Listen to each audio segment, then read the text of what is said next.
Будка добра. Акция помощи животным без владельцев проходит в Хангаласском Улусе.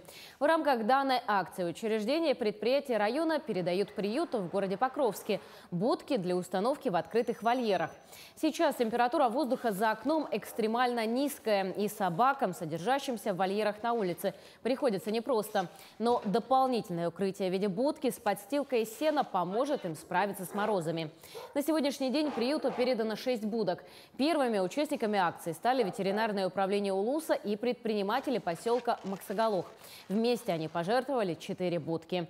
И за последнюю неделю к акции присоединились филиал ГУП ЖКХ и мэрия Покровска, передав по одной деревянной будке. Еще необходимо 4-5 для полного укомплектования вольеров.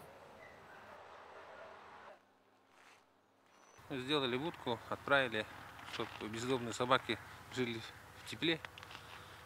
Наши лютые морозы. А кто делал будку? Это наши работники, плотник наш. Наше предприятие часто помогает по обращению, не отказываемся.